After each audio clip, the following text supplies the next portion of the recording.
And we're live from the Tsunderdome in parts unknown Weep City where things don't make any sense. So tonight I'm just going to do a short stream because something's been getting under my skin lately. And that is the fact that we have people that think that anime has always been this edgy boy bullshit for years and years and years. And then all of a sudden they decided to do all this noise shit because how dare they do something that caters to a different audience? It's not like this stuff has never existed before. No, because we're going to listen to a bunch of faggots that never look at places like My Anime List or Anime Planet. They're too chicken shit to even do their little bit of research to find out anything. I was bored today, so I just decided to look at it myself, even though I had no interest in it. And basically, Berserk was an outlier for its time. And I'll do a screen share once I continue to rant. And let's scroll up. Right here we have Berserk. But if you look to the right, we have another icon of the era, Dr. Slump, created by Akira Toriyama. You can tell it's Toriyama because of all the cutesy stuff that's going on. And then you have Bell Athletus. And here's something adorable. Virus Buster. Gunbody Goemon. This thing here. Let's see, scrolling through. Which one goes? We got Detective Conan, Rurouni Kenshin, Dragon Ball GT. Well, let's just say mistakes were made and leave it at that. Utena. Shin-chan, as I mentioned, came from the same era. Let's see.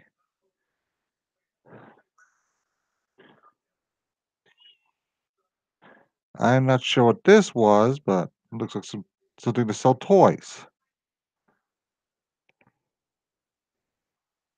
And Macross 7. And Gundam 8th Mobile Suit Team, which is one of the greatest Gundam series that should have been done more often. Instead of having a whiny teenage protagonist with the mobile suit, let's have a trained soldier for once. Let's see what else we can find. Stands out. More Rurouni Kenshin. I don't know what this is. But I think I've made my point. When you have people like Micah Curtis always talking about how anime's change is not the same as it used to be, you have to take into account that a lot of stuff we were watching back in the day was aired out of sequence with the other stuff that we were watching at the same time. A lot of stuff that we saw on like Toonami back in the day were like stuff that were years apart from one another. Because by moving on to the next season, I see Al Hazard and see if I can find something that I can remember. Or Rurouni Kenshin.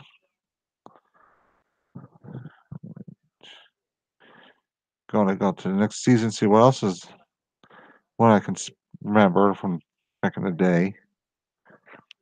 We're up to 1998. 1998 is when Cowboy Bebop aired, and Trigun, and Cardcaptor Sakura.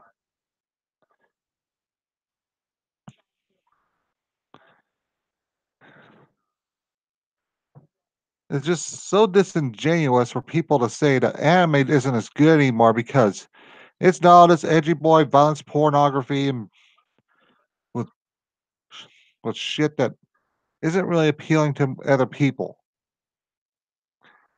While that stuff has an audience, it shouldn't make up the totality of what anime is. Because some of us just don't want to watch that crap. What the? Oh, I forgot the Japanese version of Beast Wars. Optimus Prime will turn into a lion. And it's a fully animated cartoon. Let's see. Because I always hear this bullshit argument every time from these old fags that watch anime like back on Toonami back in the day, and they think that's all anime was. And then all of a sudden, Japan decided to betray the audience because they knew what was best for the people. And they went with idols. Idols everywhere. And it because these stupid idiots don't know what they want. They want to see cute idols. Jesus Christ, whenever I hear people bitching about this stuff, gets under my skin. Because anime has always been a mixed box of different kinds of shows. And what gotten this big if it was just a bunch one thing. I need to find a way to mute my server till I'm done. It's Go 13 was around back in those days. I'm just gonna systematically go through each season. But I believe I saw something above. Dave Cruz was also in 1998, the spring season to be exact. Yu-Gi-Oh! First debuted in that season too.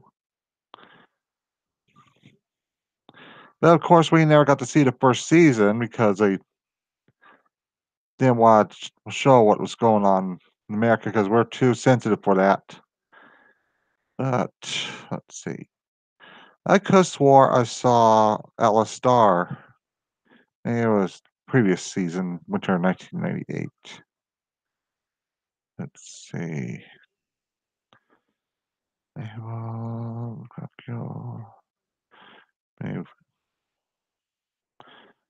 Shit. I know I saw Outlaw Star somewhere.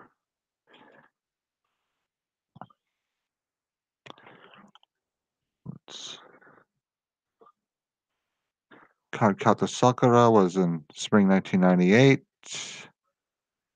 Initial D, Vid Cruz, Princess 9.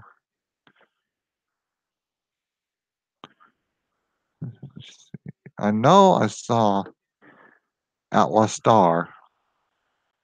I usually don't look this far back because I personally choose to live in the now because if you keep looking back at the past like people like Micah Curtis and others do about anime, you can't enjoy the new stuff that's coming out. Yeah, there's gonna be stuff that just doesn't do it for you, but there's always the next season. Let's see. Serial Experiments Lane, summer 1998. And let's see.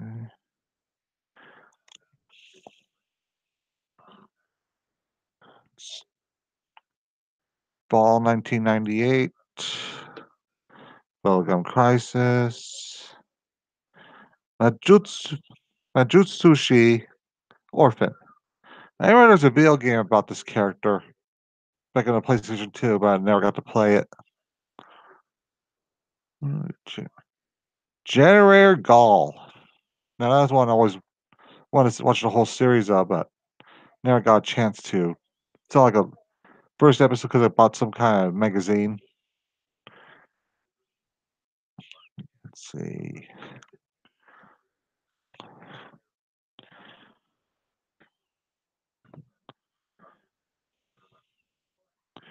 Chozoku's. Hell, there was a yo-yo anime. You can't expect everything to be what you want in anime because they got some really out there kind of series that they do. Winter 1999. Pet Shop of Horrors. Himiko Den.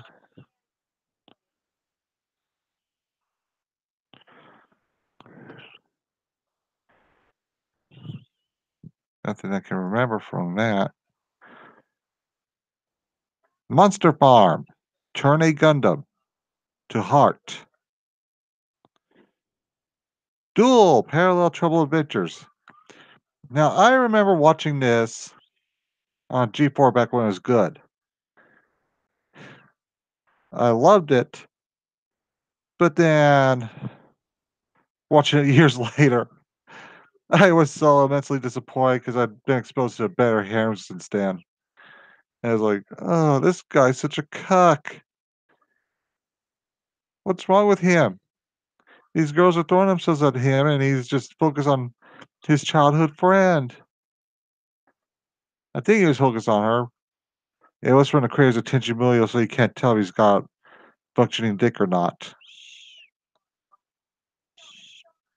Let's see. Moving on to summer 1999. Let's see. Ebichu, Meteorot, Great Teacher Onizuka.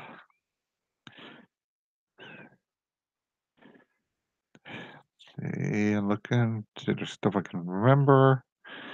Fall 1999. Hunter x Hunter debuts, along with One Piece. The Big O. Initial D, the second stage. Blue Gender, Zoids. The original Zoids, not the one that came. I was first saw.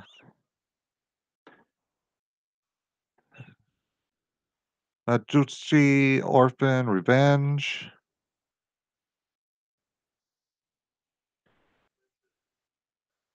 Chikyo Boy Kigyo Daigard. That's one of those super robot anime. What that old school mecha anime. Let's see, moving on. Wild Arms anime. Oh, Alexander Senki. I believe that was called what we called Reign the Conqueror. Look at it. Yeah, Reign the Conqueror. God, that one was kind of oof. That's the kind of thing you don't really want to talk about because you had to see Batman wearing a thong. Let's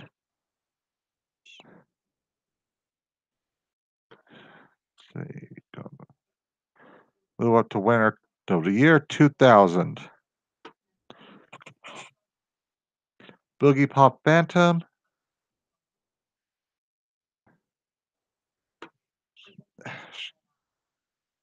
Let's see. Oh, Super Milk Chan. Spring of the year 2000. Love Hina. Yu-Gi-Oh! Duel Monsters. That's probably the one that we're all familiar with. Sayuki debuted. Let's see. There's been so many anime over the years, but I think I made my point that a lot of these people are kind of ill-informed about anime, that they don't understand that a lot of these series have always been around, the idol stuff and the moe and cutesy shit. It's always existed because anime's not just for one group of people. It's for different groups. Okay, let's see. I just don't. I have to say, no sympathy for these people that want anime to just be what they like. Because basically, there's always going to be something that you don't like. Because, well, here's a good example. Because I mentioned this, and I was talking to a radical. Gravitation. Now that's one of those series that caters to a certain group of people. A group of people I am not known to like.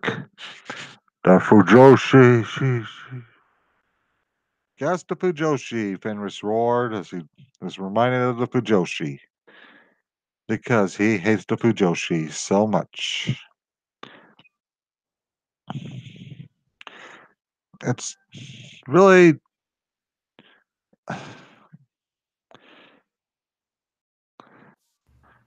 Oh, looks like we've been joined by Radical. I heard my name. Yep. It's like the I've been, bat signal. yeah, I decided to go on a rant about until you got here about like what we were talking about the other night about how all these things have always existed in anime because these people they don't know what they're talking about. Because today I went and looked up Berserk on my anime list to see what was airing that season.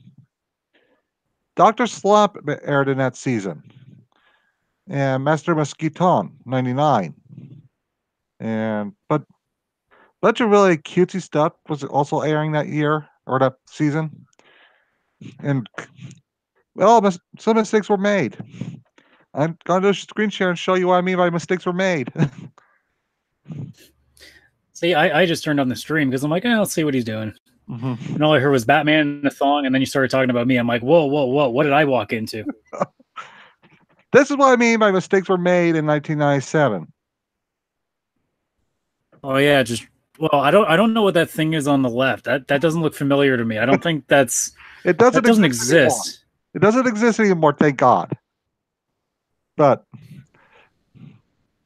I was just, I just can't let that slide where these people act like, oh, anime's changed. It used to be badass and awesome. Like, Well, yeah, like we were saying the other day, it's like anime has never changed. The difference is we've been exposed to so much more because more has now made its way to the West. I know, like, well, in that season where Berserk debuted, Shin-Chan was continuing. And it's not exactly a beautiful looking series, but I mean, I watched it dub, so I don't know. A lot of jokes are the same in Japanese, but Well, I noticed that just a lot of people seem to forget that like there were shows back in the day too, like Ranma, like Love Hina, like all those kind of shows yeah, too existed long before. yeah, that's kind of the thing.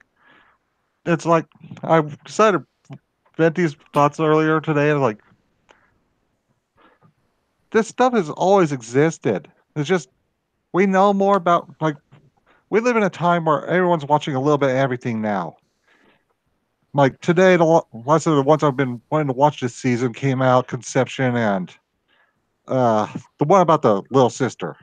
I was literally that was the main reason I came on because I'm like, surely we need to be talking about My Sister, My Writer, Yeah, that's really good. She's to change. or as I like to call it, a sister's all you need with the genders reversed. Mm-hmm. Well, the only difference is, well, yeah, you got a point because she's the one that's just with her brother. He's not really into her that way. Yeah, I mean, and I love how everything like is upgraded from something. Like obviously now the sister is the real pervert in this one. Mhm. There's also a lewd illustrator, except the difference is we trade in a flat chested lolly into like some big titty like blonde girl. So we keep upgrading in this show. Yeah. Was that one in the sister's all you need a girl? Because I thought it was a boy. No, he thinks it's a boy. He doesn't know that he has a sister. He thinks he has a Oh, you brother. mean the? Oh, that's what you meant. Not just talking about the illustrator. Oh, that's isn't that Euromanga we're thinking? Oh Oh no. yeah. Well, if you're thinking because there is like the other I don't know if she's a manga artist or a light novel writer. But there is like the one perverted girl, Nayuta was her name. Yeah. I mean, the one that did like the illustrations for Itsuki's stuff was like kind of an androgynous looking boy. That's what I was remembering. Yeah. But I did because I remember looking at my sister, my writer, but the Japanese name for it is for the because as I said, the because I was looking on Anime Planet, they had like the full title for it. It was like the one I love is my little sister, but she's not my little sister, something like that. Yeah. Don't worry, they'll upgrade some days. Like, I can't believe my little sister is my house. Oh no, I don't want to think about that manga again. I You literally saw. you brought it up. I can never stop now. I That's your own literally, damn fault. I literally saw a guy fuck his house. It's just kind of weird to me. Like, I've seen a lot of shit in anime, and then I see that like, what's happening? How is See, that I house just hear getting it. And bigger because how much he fucks the house? I'm telling you, nothing you can tell me can phase me in terms of etchy content. I'm like, no, I believe that. Yeah. But the only difference between this and like the Aramanga Sensei and maybe Orima is because those are series with the little sister love interest is Suzuka is likable. Uh, I'm on the fence with her, but it's only been one episode. Yeah, but like, I the way that I'm looking at the show, from what I've seen from everybody so far, I think the only person I'm really like might like in this show altogether without fail is his editor, because his editor just doesn't give a fuck. and there's that one aloof girl at his school, the redhead that turned. Well, we haven't seen much of her. Not to mention, Well, what we was we saw a little bit of her at the party because she's that one writer. The yeah, one with she just dolls herself up a little bit so no one recognizes her. yeah. But like the one thing that just caught me way the fuck off guard, and I put it up on Twitter, like when he's working in a bookstore. Mm-hmm. What? Like, I know that they show later in the shot that the girl he's working with, her skirt's like a lot lower, but in the shot it literally looks like her skirt is half the length of her fucking panty line. I was like, what am I looking at here? I know Karen Chan on Twitter posted about the camera angle. Let me see if I can find the tweet. Because like the camera angle, when you really look at it, it doesn't look like it's below them. It looks like it's like dead in front of them. I know. I'm gonna go to my notifications because Karen Chan replied to me. Karen Chan is probably one of the best people on Twitter. It's been a busy evening, so I need to take a few minutes to scroll through all this shit. Because I've been a little bit busier on Twitter than I usually am. But yeah, no, like okay, if anything, the camera is Weird. maybe like at like just like right around her upper thigh. So like that skirt, no, that skirt's not like brushing up against her. That thing is just short. Like Yeah, that's not an hitting the undershot. button so I can screen share because that's a weird camera angle. Yeah, see, that's a weird camera angle. It's like that's one of those things where I'm like, okay, if you really wanted to show her, you could have found a better way to do that. Yeah, that's just like really weird how they got it angled. It's like her back of her skirt's really short. Oh, even said in my caption for the picture that I put up of this, I'm like, this isn't a camera angle. It's just her skirt's literally that short in this shot. And she's like really well versed in porn. And Because then we she's not. find out she's 20 years old, but she looks like an elementary schooler because you gotta have that type. Please, please. We have a show where there's a 300-year-old dragon lolly. Come on. This is nothing. And we have I don't know how old Shinobu is in Monogatari, but she's constantly showing us a little lolly because. And he got the over 18 ghost Hachikuji. Eh, And you need one. Always need and one. and of course in Monogatari, Araragi-san has to go and molest her because after Kambaru molested him, he decided not to do that anymore. And Hachikuji is disappointed that he's not doing that. It just like this is the kind of stuff that happens in anime. It's like so he decides not to be a pervert, and you're still disappointed in him. Yeah. Jesus Christ. But it's just back to my original topic. It's just getting so stupid with these people that they just don't understand that anime's always had all these different things going on at once. I was going through the seasons, and there was like a fucking anime about yo-yo. Again, not surprising. Yeah, I'd be more disappointed if there wasn't one. yeah, that's another I'm thing. still waiting. I'm still waiting for my ice hockey anime. That's all I'm gonna say. Yeah, it's just like, And yes, it has to be girls. of course, it's gotta be all girls with you, but let's see. Trying to find some, where it was. Like, but it's really stupid to think, oh, enemies change is not as badass as it used to be. Like, a lot of stuff that we were showing back in the 90s, they're like from years apart, or like from early 90s all the way to the current year. Because I think, not Outlaw Star, but Cowboy Bebop was airing pretty close to when it first aired. And now we get anime like within the same day it airs in Japan. That's kind of the thing that these people don't really understand. It's not that the industry's changed, it's how fast we get the animes has changed.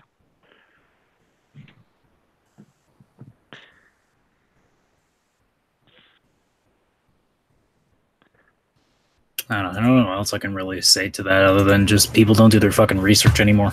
No, they don't. Like, They just assume that in their little bubble of like 5 shows they watch, that must be everything. It's like no.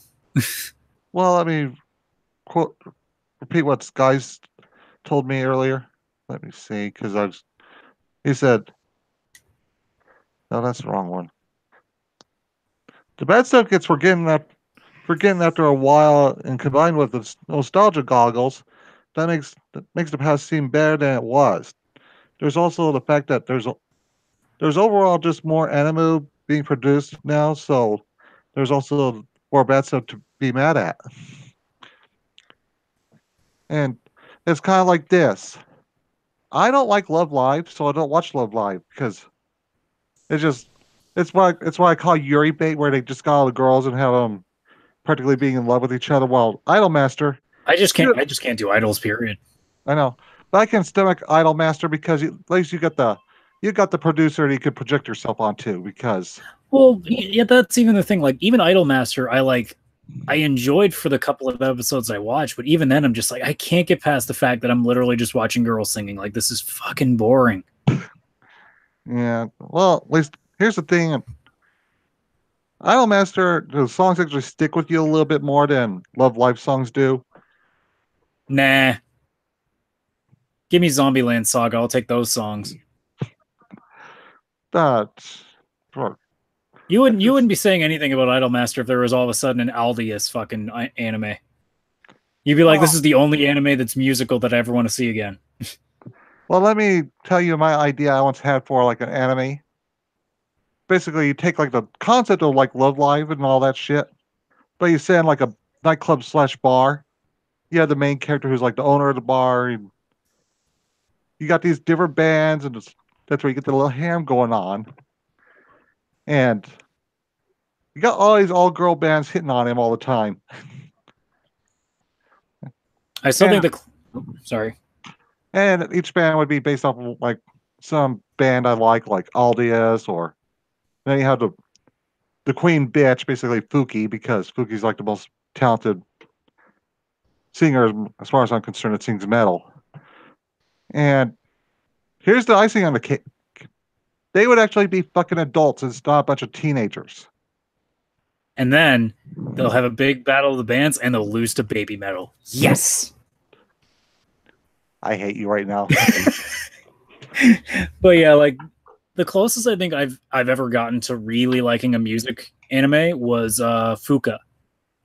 Mm-hmm. And the problem with Fuka is it did so well until they decided to turn her into a bit of a bitch for an episode just because they needed to have drama. And I sat there watching it being like, you didn't need to do this. Mm-hmm. Because she Well, suddenly, also, I don't remember a lot of it because, like, obviously, it's been like almost 2 years since that show. But all I remember is she got mad for a very, very, very minor reason and then just disappears. Plans to quit music altogether. Or no, she wasn't going to quit music. She was just going to go do a solo career.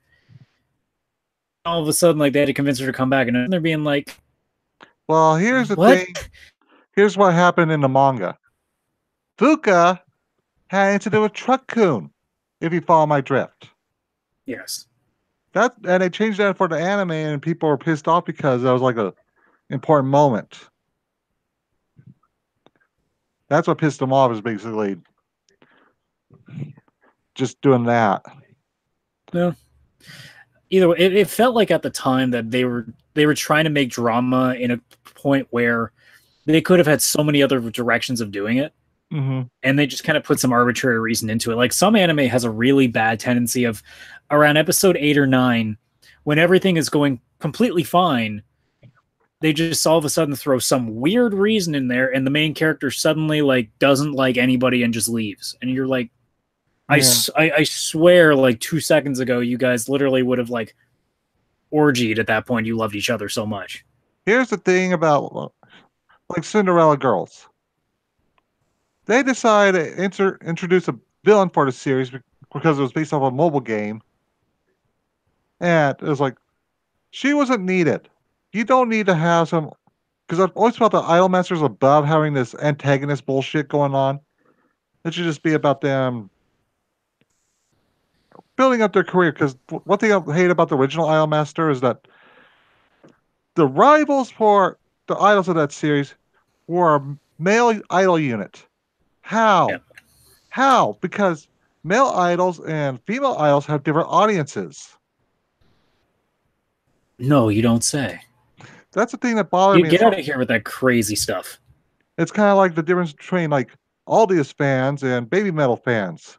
Aldi's fans have better taste. Oh, fuck off.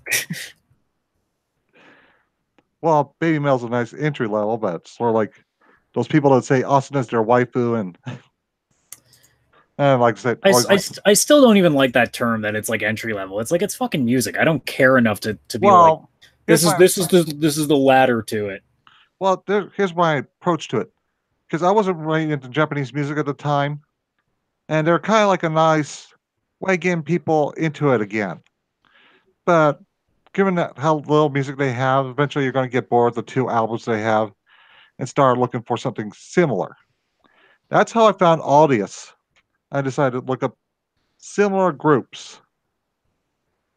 And what they directed me to were like Dollbox or Doll's Box and Audius and Bandmade. And when I saw all picture of Audius, I was like, oh, what could I do? And there was music video I watched was a song called Dominator.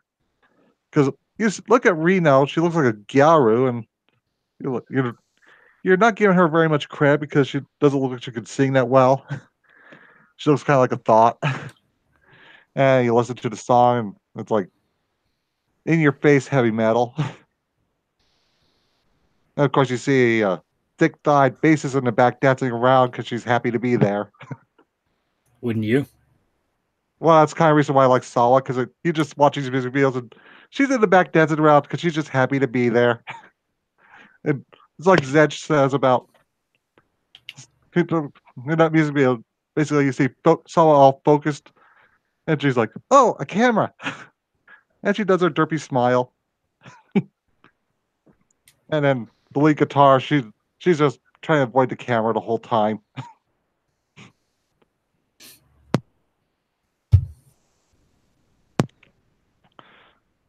But that's a kind of one of those things that bothers me is when you got like a good story going on and they decide to stick in a bunch of unneeded drama. Sometimes you don't need to have the drama. It's like shoujo manga because sometimes you got like the boy and the girl, they're finally getting the relationship going, and then here comes another guy to try to steal her away. Like, no, go away. You're not wanted. This is artificial drama to keep the story going. It's like, look, I'm not the biggest expert in relationships, but I'm pretty sure not every relationship that ever forms, especially in high school, has a guy suddenly walking in after everything's been cemented and just kind of walking and be like, "Hey, I'm hotter," and she just goes, "Okay." Mm-hmm. Not saying it don't happen, but anime makes a lot of things sound like, these things Uh, are common. Like, for example, apparently half of the Japanese population has one parent or no parents mm-hmm. because just somebody dead. So I had an incident with Truck Coon. What's with Japan? All these truck incidents. I don't know. I worked for Zombieland, so like I was fucking dying. I don't know, but that's how most people. Well, here's the thing. I was reading this one Isekai manga a while back, And the way the people got to that world was a bus actually brought them there. And I was thinking about Truck Kugel. He's riding off on the desert going, they took our germs!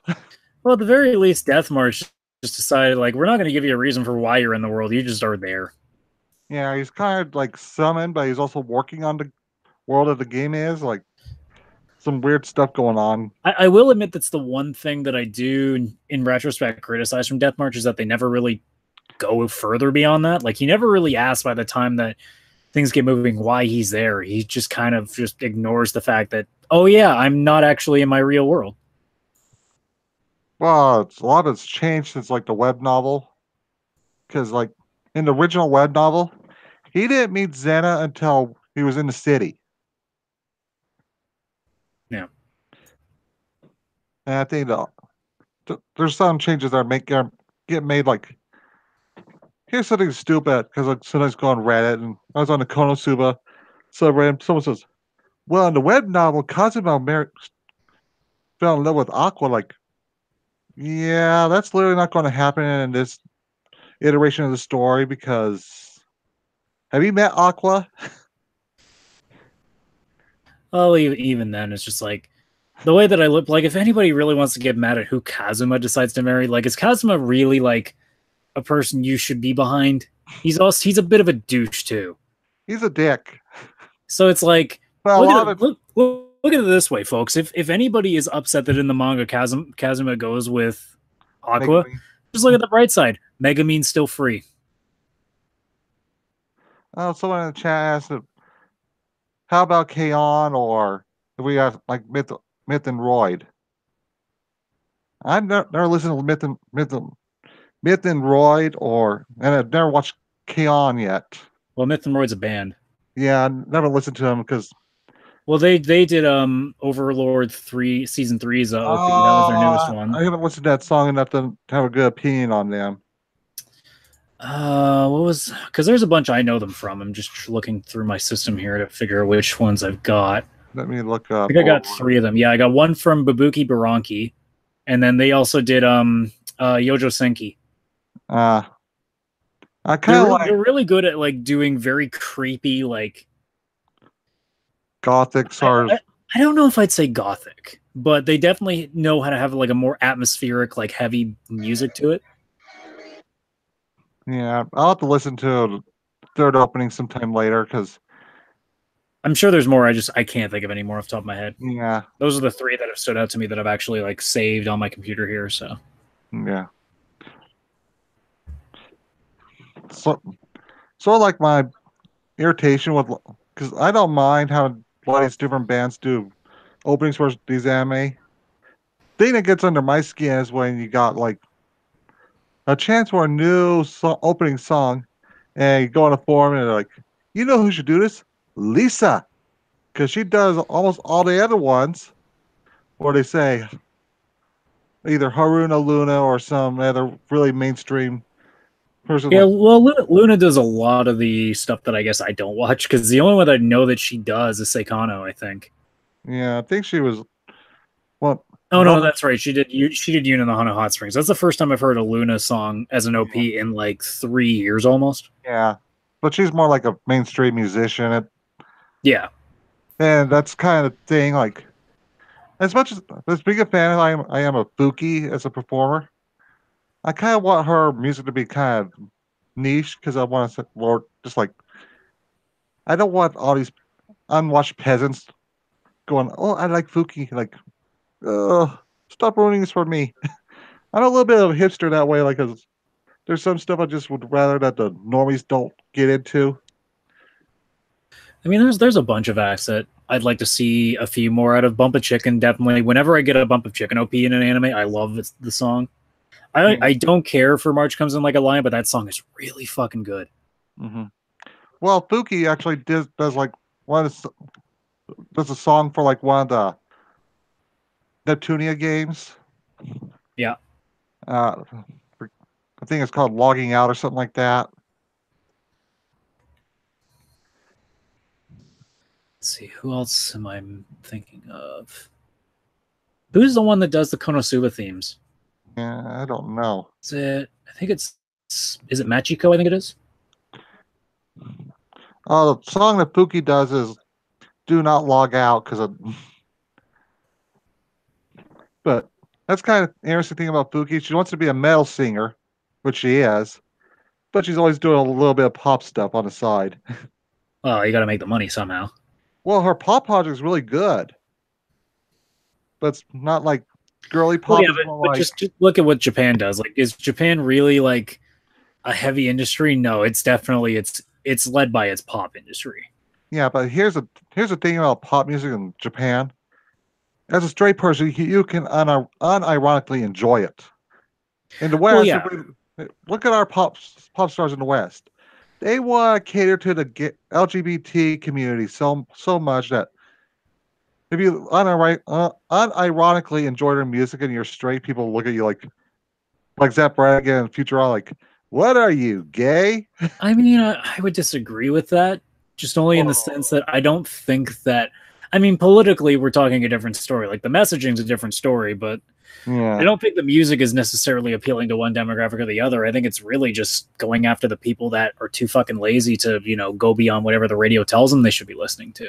Well, that's also the Like other that thing. music is designed for Billboard charts. It's like I don't know if you ever heard of this, but I can't remember who started the whole discussion about it, but I've heard it through a number of people that worked in the radio industry and stuff, and they said since like I want to say the 70s, what they do is they have an algorithm that they play all of their singles into that they get from their various acts, and they match them up to stuff that you have also had as Billboard number ones over the course of history, whether it's your Whitney Houston stuff from way back, your oh my god, what's the guy's name?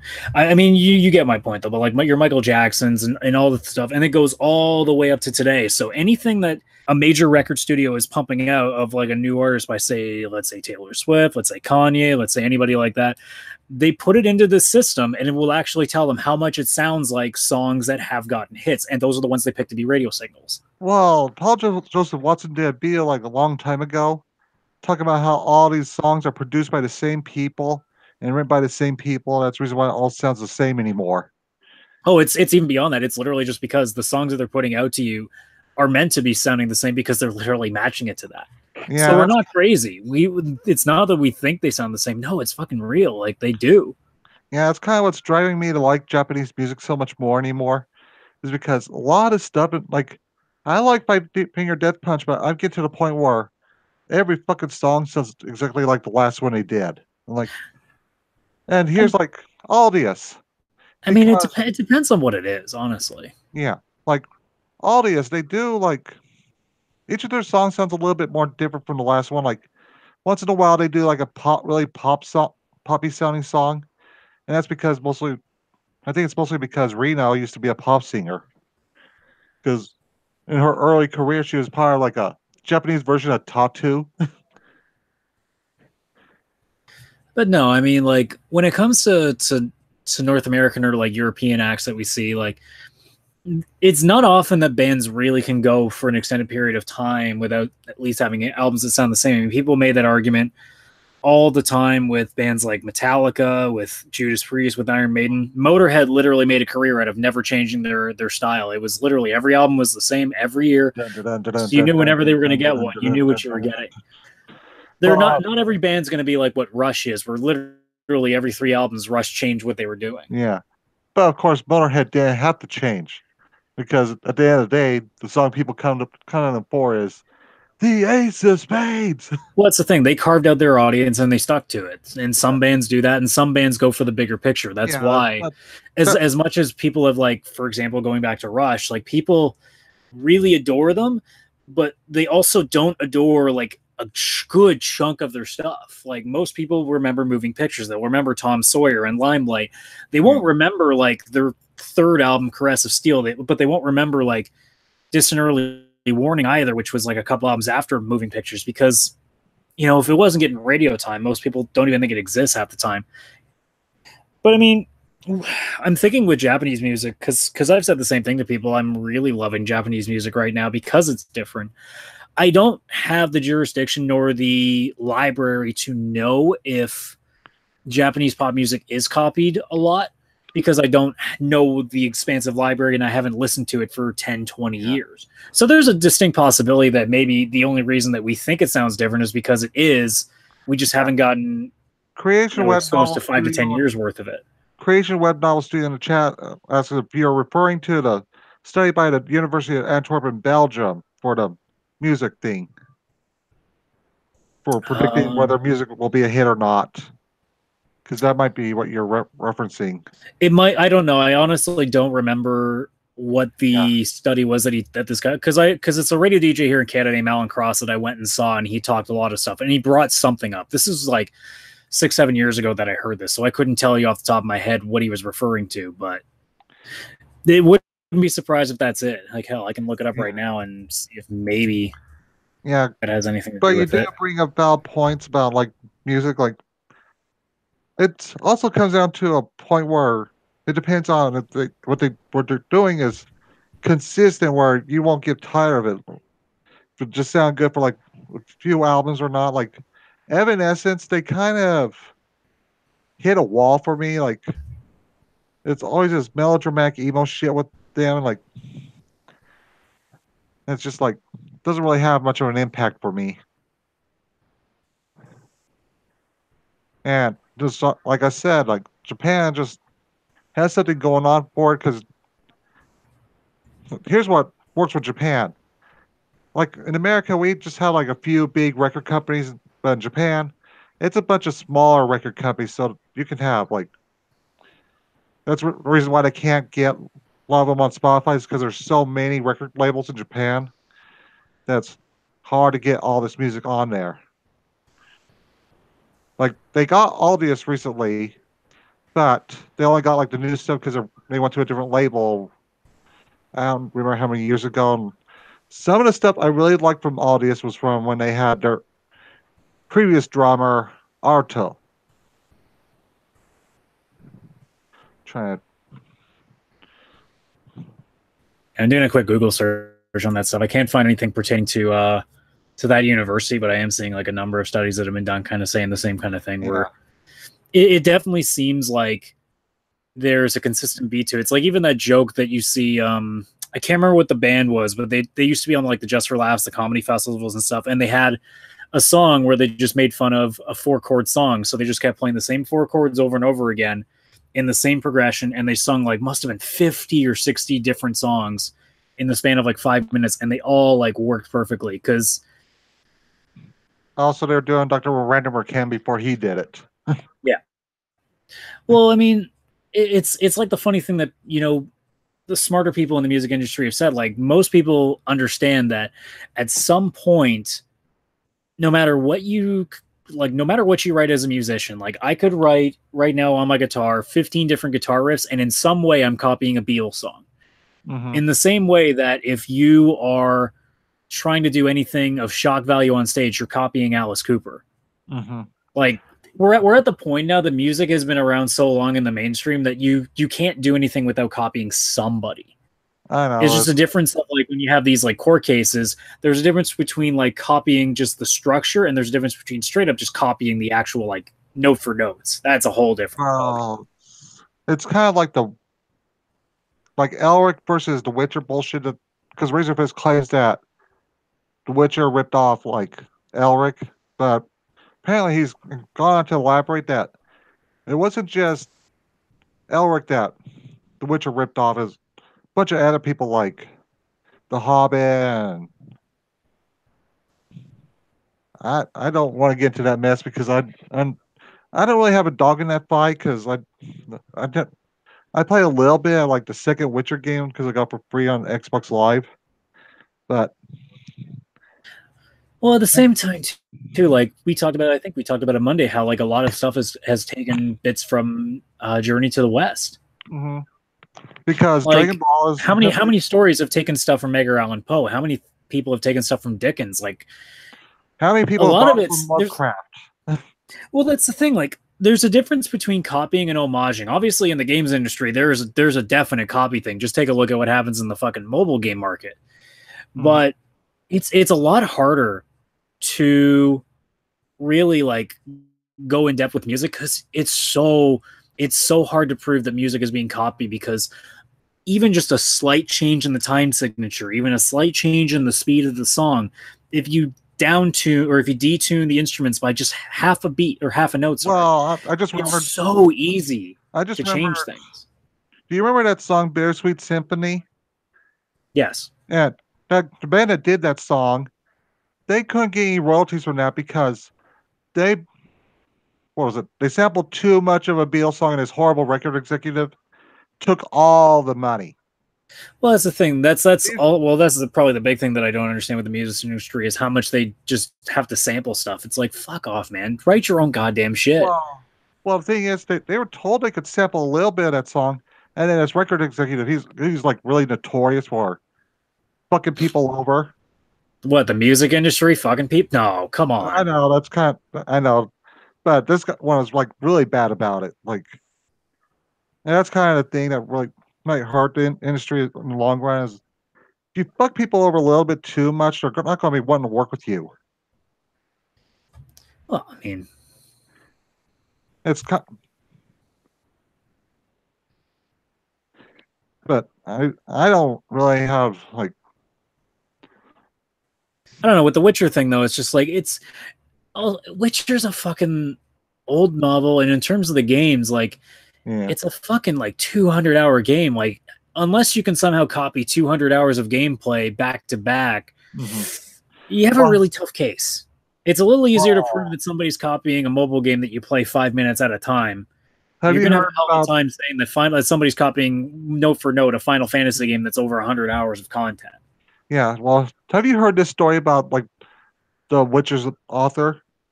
He's basically he's going up there, CD Project Red, wanting more money because he sold them like the rights to make the video game for like a really low price, and he didn't think that they were going to make any money off of it. And It's so like, again, I don't know what this piece of paper that I'm holding is, but it has their signature on it. So, fuck you. yeah, because what he agreed to was what they paid him, and then after the games became successful, here he comes from, I want more money, and it's Of really course. I and mean, like, but that he did. Well, here's the thing: he didn't think it was going to make very much money, so he agreed to like the low price. it's not an excuse for signing a contract. I mean, good luck taking that in front of a judge. I know it just screams of desperation from my Oh, it's not perspective. desperation. It's oh shit, I could have made a fortune on this. I should see what if I can get anything out of it. And then the Mhm. reality is no, you signed a contract. Yeah, that's If I sign a contract for somebody to take like something I've made, like if I like write a piece of music for somebody and they say, "Hey, can we use this in our album?" and it suddenly sells 1 million copies and they gave me $20 to use it and keep my yeah. mouth shut. If I sign an agreement, like there's nothing I can do. Mm-hmm. Now, if it's just a verbal agreement, they can't prove shit. Like even if they record it, it's still a verbal agreement and it's not in writing. Yeah, it's kind of like, see, I want to write a novel, but I don't think it's really wrong to like take bits and pieces of stuff that you've read, like they're like references and homages to stuff that you really liked. Yeah. The- A fully ripping off would be if all the characters had the same names and same origins and all that. Like where Razorfist's argument falls apart is in Elric, he's a king. In The Witcher, he's just a random, not really a random adventurer, but he's not someone of high birth and all that. He's like a bastard child of a witch and a demon or something like that. Mm. That's where the argument falls to pieces because while the stuff is similar,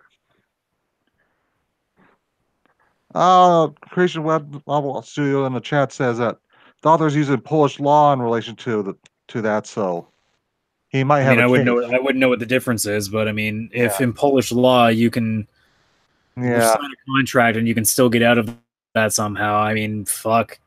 yeah. It's just one of those things. Like the legal system's got so many problems to it. You'll because people just get fucked over left and right. Well, yeah, but generally speaking, when it comes to a contractual stuff, like it's if it's in writing, you're fucked. I know. Like I get the Like feeling George. basically, if you go up to a judge and somebody can prove that you sign the contract that says you get this percentage from this, or you get this much for the rights to this, the judge will literally look down at the contract, look at you, and just be like, "Get fucked." Yeah. I bet at this point George Lucas is really having remorse about selling his creation to Disney. Please, do you really think he gives a shit? Well, he Given the might. last three movies he made, do you think he gives a fuck about that license now? Well, he might because He's oof. probably laughing his fucking way to the bank. He Well, can still hold. Like, here's the have you, upside too.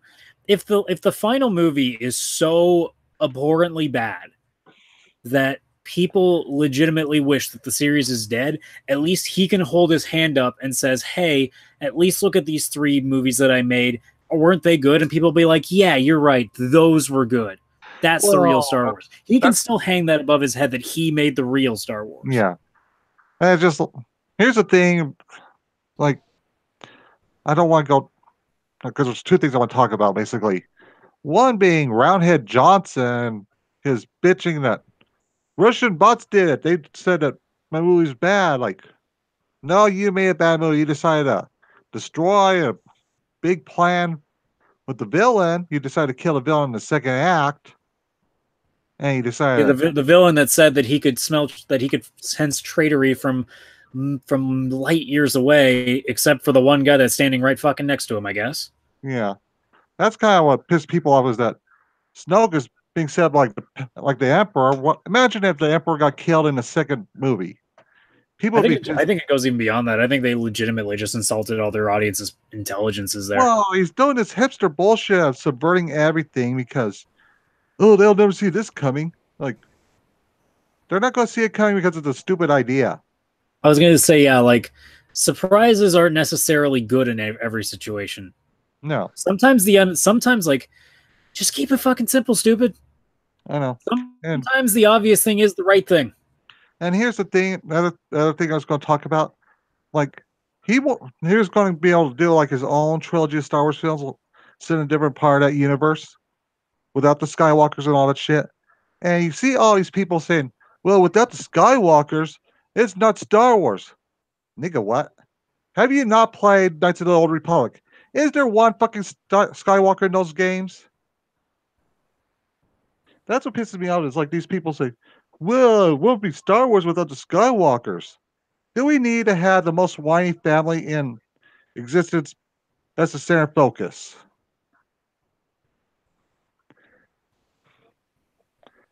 This is the part where you respond. I don't know. I got nothing. I know, but that's just the thing that drives me crazy.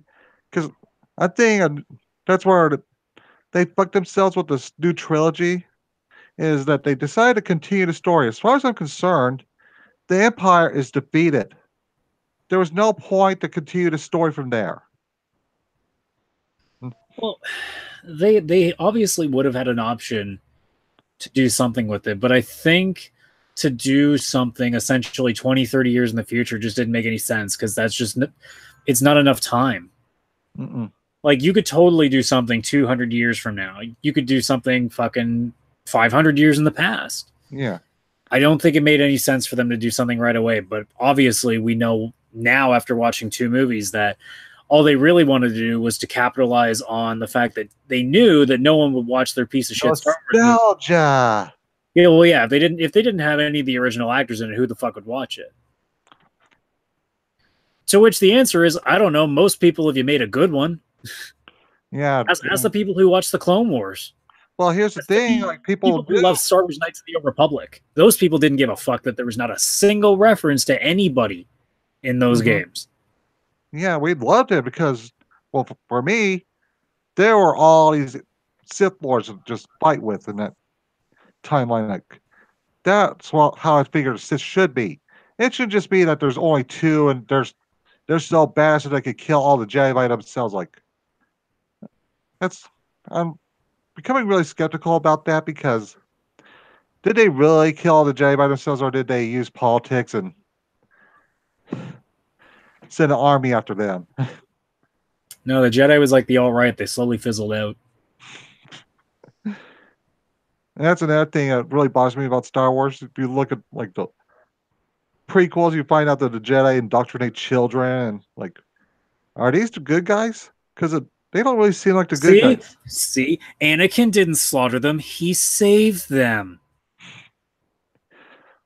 That's the thing that really bothers me about like this. The Jedi want to get rid of their emotions. They want to indoctrinate children. They It want to really talk is like a police. religion, isn't it? It's really, and you look at this shit, you're like, these are supposed to be the good guys. I'm starting to root for the Sith. Well, part of their whole mantra is basically the Force shall free me. They want freedom because they want to be able to have emotion, have relationships, and all that. Jedi want you to be eunuchs with no feelings at all, and they want you to indoctrinate children. I mean, the reality is now that I've had time to go over the series as a whole. Like, obviously, growing up playing, say, Knights of the Old Republic, I always played as a good guy. Now I'd totally be a fucking Sith. Who gives a fuck? I know that's the thing that really pisses me off about what Disney did to the extended universe. They got rid of every little reference to the Sith being kind of like justified in their extremism, or they a lot of them were like the old Sith lords, like Ula Kildroma and them.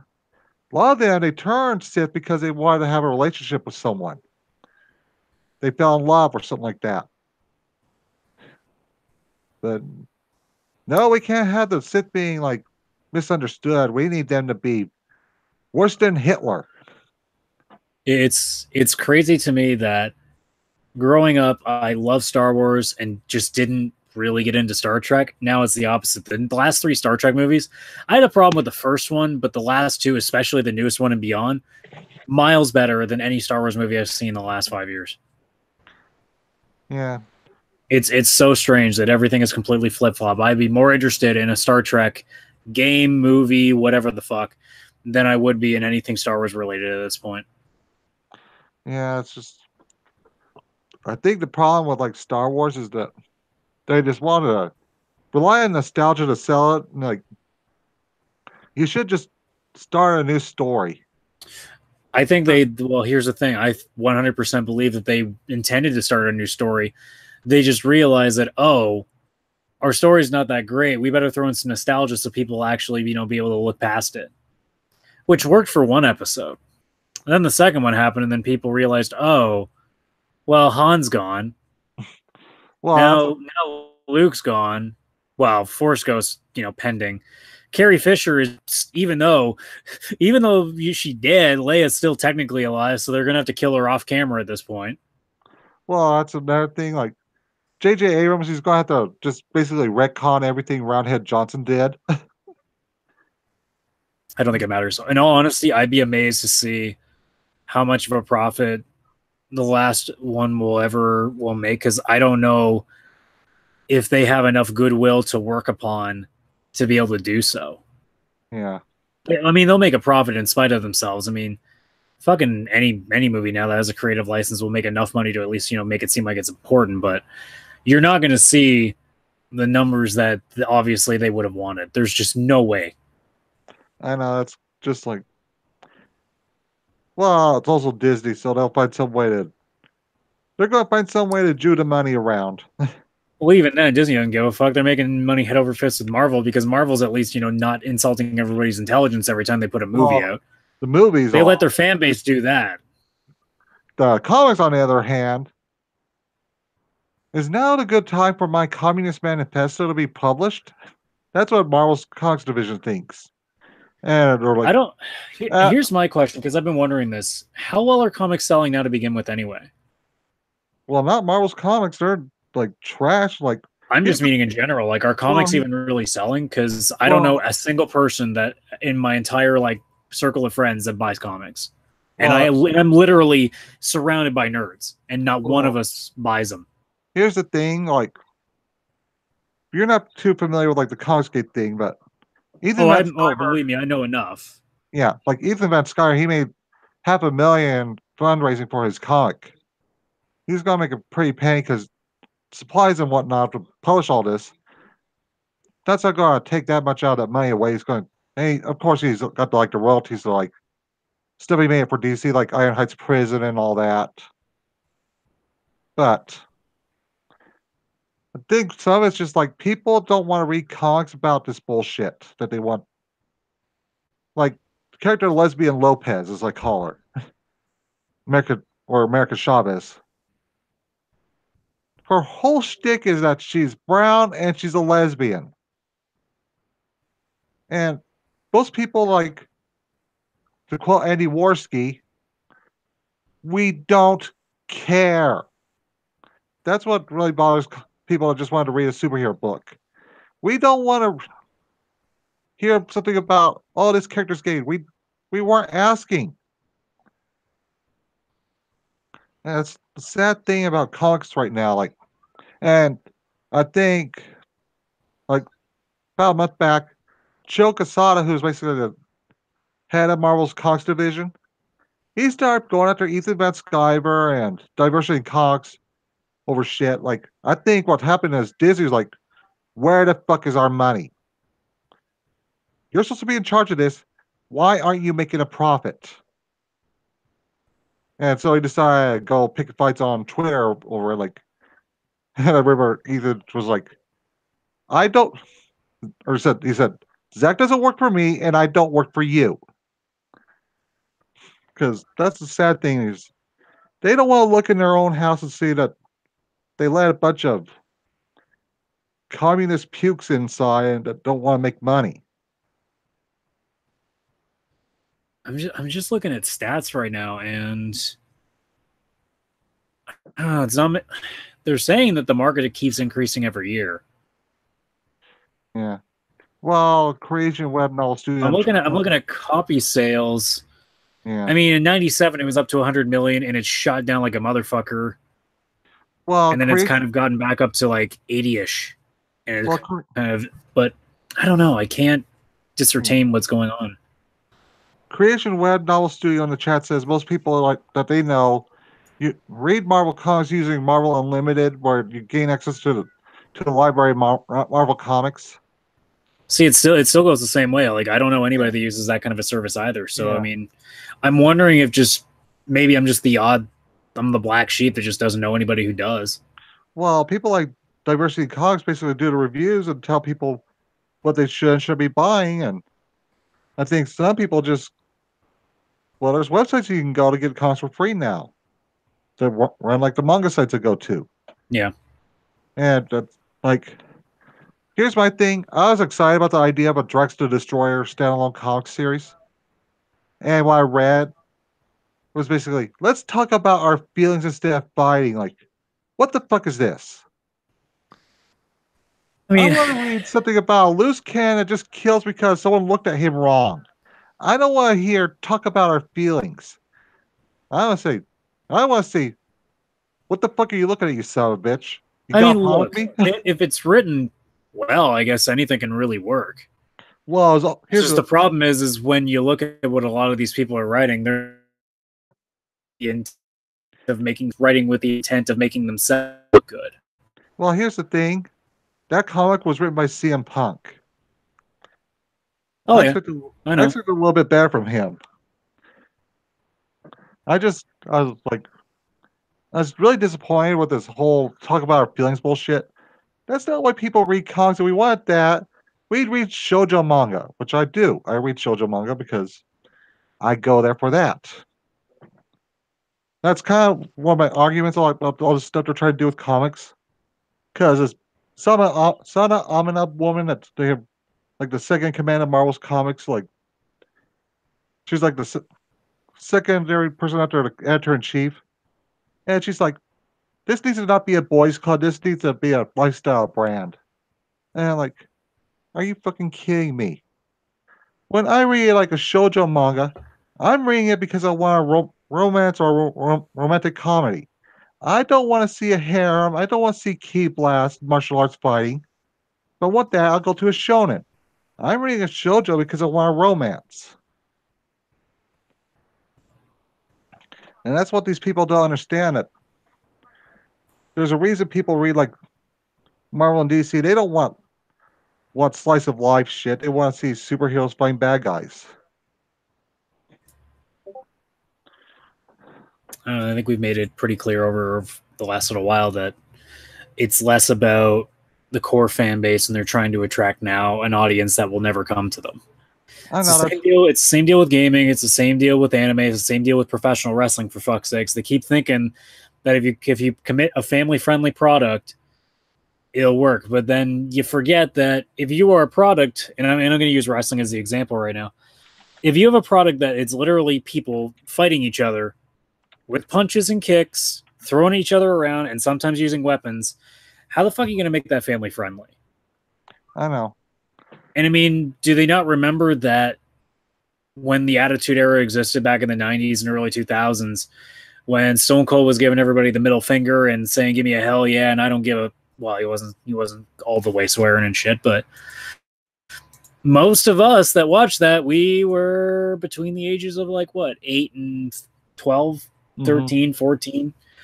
You know, not exactly PG-13 content, and yet it was the best they'd ever done in history, Yeah. and still cannot even get remotely close to that. It goes with anything else. Like obviously now people are trying to make anime being a lot more, about sweet things and stuff like that, and it's like there's a place for that, but I mean, fuck, oh geez, fuck off with the Goblin Slayer stuff. I don't want to talk about it anymore. I'm just looking in the chat. I'm like, no, I don't want it anymore. Watch our Monday streaming. Was it Monday when we streamed? Yeah, it was Monday when we did that. Watch that one and hear our thoughts on that. Speaking of people that just, that's the other part too. I think we're at the point that either you have the core people in the industry or in the media that are trying to say, no, you need to make stuff more friendly and nice and diverse and be able to everybody be a part of it. And then you just have like the people sitting in a dark corner of their fucking like tiny little closet bedroom with the fucking computer light in their face looking like a creep, seem being like, we need more violence. We need more violence. And it's like, okay, all of you go into your corner and bash each other, because the second you all realize that, one of you likes one harem show, you'll all kill each other that way. And then all the people doing the fucking nice bullshit, all you just sit in a corner, and eventually one of you will admit that you actually look a little bit to what Jordan Peterson says, and then they'll all start fighting each other too. And then maybe we can call a bit of the population. We might be able to be, somewhat reasonable again. Well, here's something I was thinking about, like with Berserk, because we know about how the author he took like a long hiatus from that series. What I think happened was he was like in a different state of mind when he was writing that. He's like in a really dark place and he's angry and all that. Jeez, no shit. And then he grew out that phase, and now he's stuck with this unfinished project that people want finished. Like, because I tried writing a really edgy fan fiction, and I got out of that mood I was in. Like, I can't finish this. I just don't have the right state of mind to do it anymore. I thank God that whatever laptop used to house some of my stuff does not exist now, because I would not want to read that, because I am afraid that, good Lord, it would be it's either edgy or it's just really, really creepy. I'm not sure which. So you're like the protagonist from Slime Tensei. Take the hard drive out of my computer and put it in a bathtub full of water. Make sure it's completely wiped. Makes you wonder what was on his laptop, or not his laptop, but his hard drive. Yeah. It's something he didn't want people to see. I do remember in Konosuba manga, there's like this one chapter where he went back to his old world for a little bit and took the idiots with him. Well, he went to his room and cleared his internet history. that's pretty smart. He doesn't want, because you think about how he heard his whole family life about how he died. He didn't want to bring any more shame to them.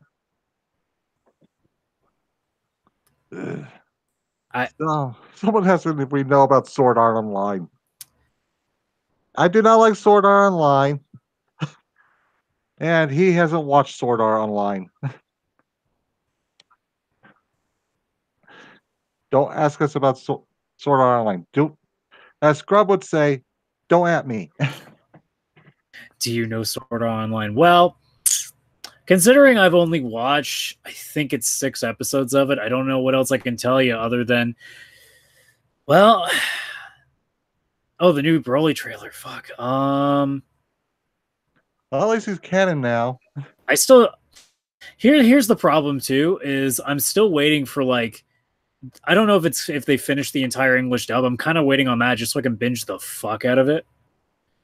Because I tried for the because I've never listened to the Japanese version of Dragon Ball Z ever, and I tried for the first time with Super because obviously there's no English dub on Crunchyroll. So I'm like, you know what? Fine, fuck it, I'll give it a shot. Yeah, it's one of those things. And I can't get past the fact that Goku legit sounds like a grandma. That's one of those things you get. Like, I couldn't watch the Infinite Strass dub because the first season I watched was subbed. But you're like the opposite of me. I think that's probably just because it's one of the first shows that I ever watched when I came back to anime, and it's like anything else. Like the first thing you get into suddenly just sounds really good. Mm-hmm. But going back to the Broly stuff, I don't think they're allowed to ever bring up that name again after Bio Broly. I don't care that it's alternate reality Broly, like it's a different universe. It's no that ship's passed. Oh no, you're not weird for preferring Team 4-Star's version. I think Team 4-Star has done so much better for not just Dragon Ball Z, but for Hellsing, because I mean Hellsing's amazing as it is, but my god, making Hellsing into an amazing comedy has made that show so much easier to watch. And I mean, fuck, like I don't remember a lot of Dragon Ball Z up to the end of Cell Saga that Team 4-Star has gotten to, but now I know every bit of the story because of Team 4-Star, because they managed to condense it and make actual scenes that normally I forgot actually memorable because I have jokes to put towards it. It probably also condenses all the. Well, that's the thing. There's like the running joke where, you know, on the next episode of Dragon Ball Z, will Goku use the Spirit Bomb? No. That's just kind of the thing with Dragon Ball. That's so like when I was reading Bleach. It's just like 15 fucking chapters of, well, with Bleach was like exposition. With Dragon Ball, it's just them powering up.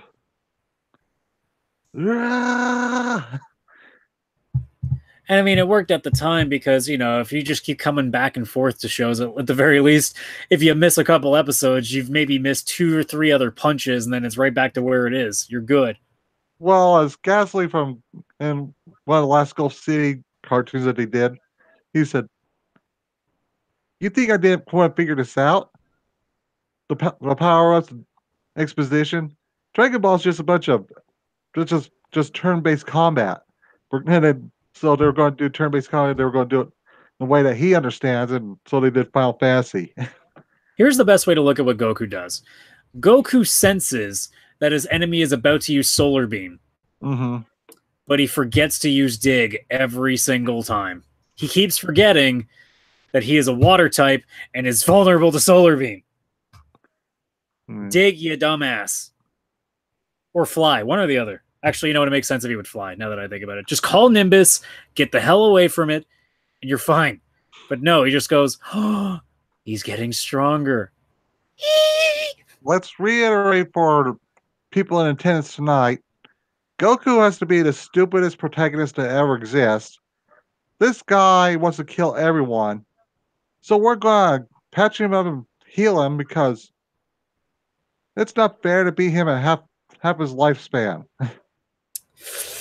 I think I may have to disagree.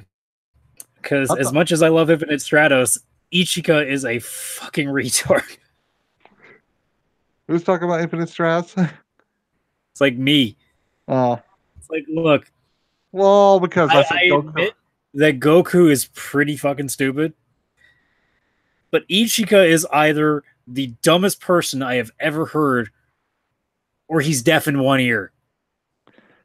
No, what's going on is he's aware that these girls like him, but he's also aware that the bitches have guns.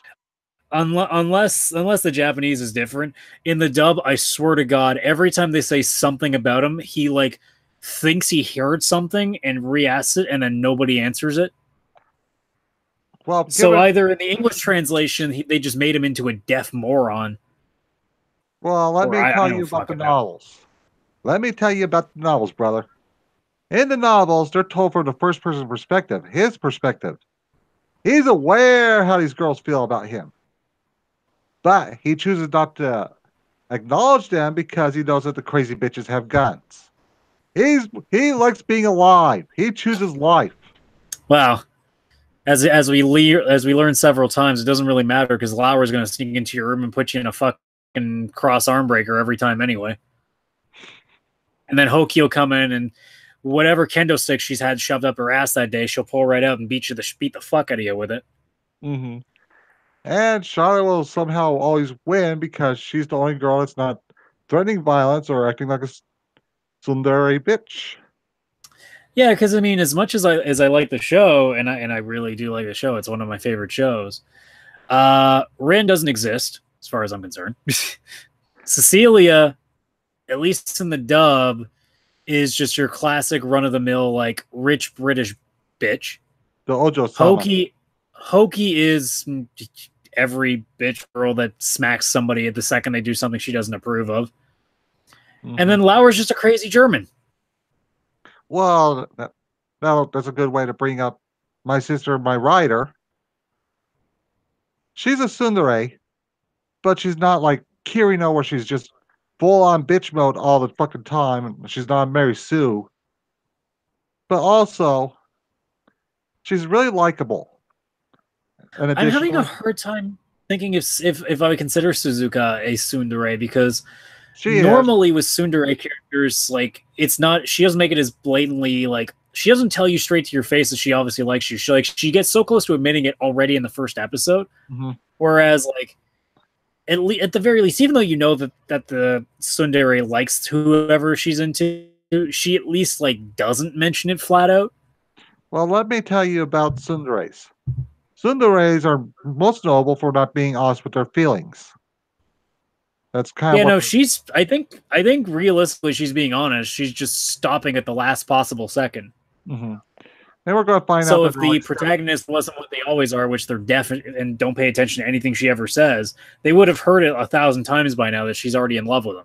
Mm-hmm. Well, we're probably going to find out later on that they're not blood related. Because like that's the real question, isn't it?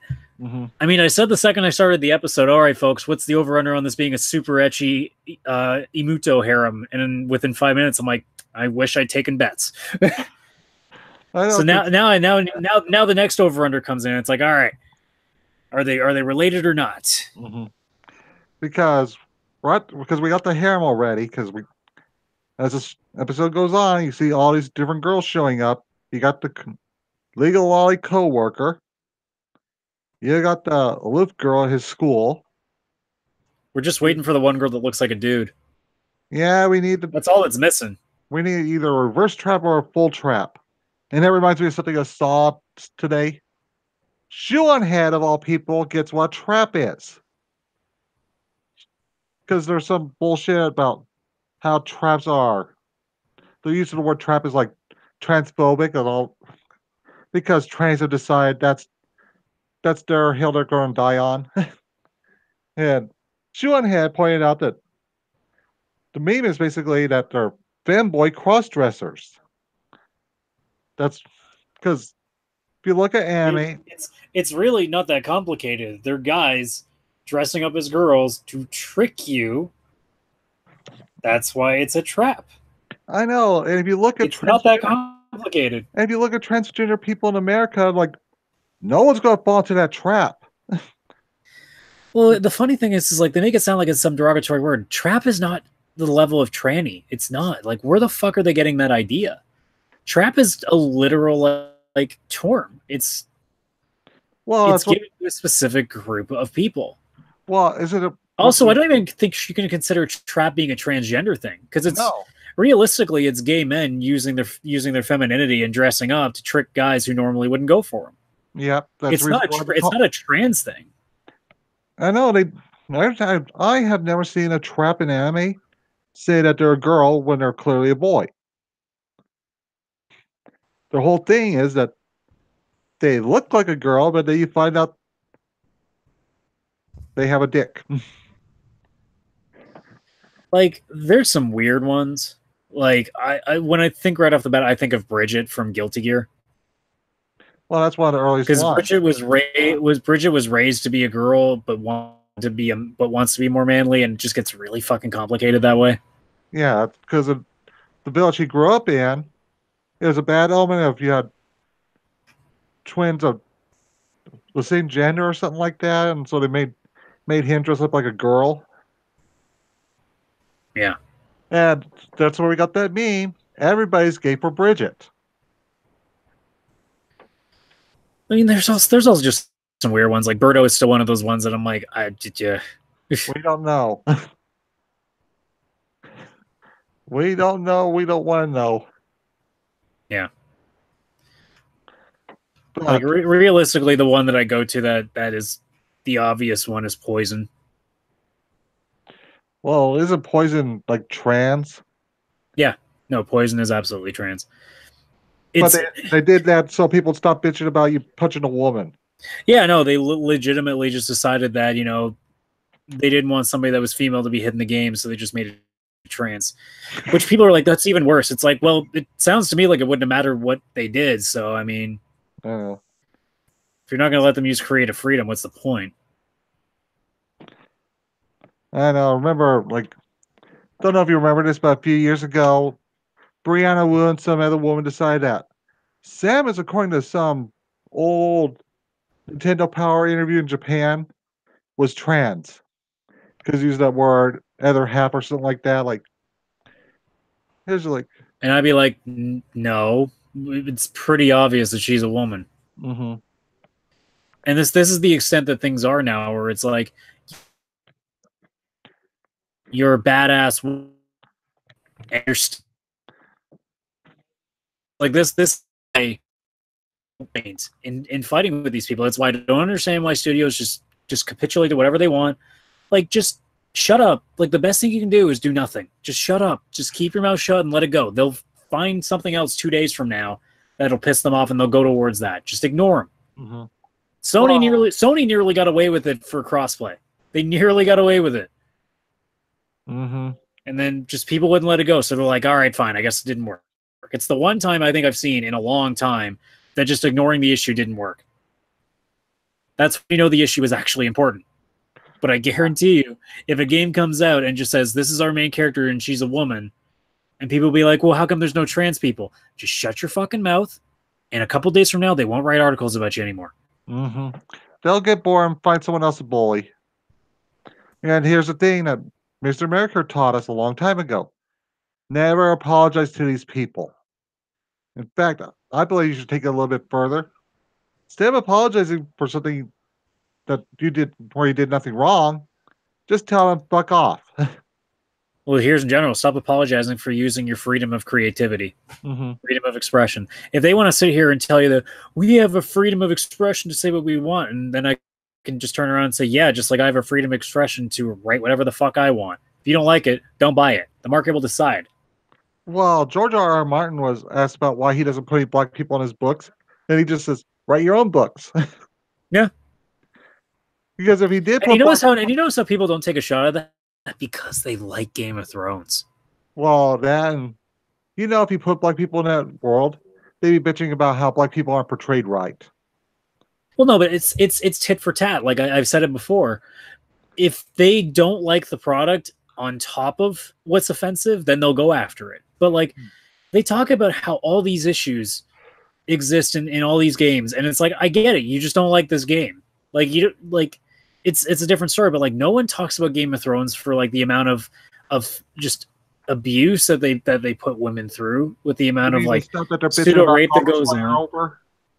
Oh, I was literally about to go on to that. It pisses me off to no end that not a single goddamn major source of anime news has covered this fucking episode. I don't get it.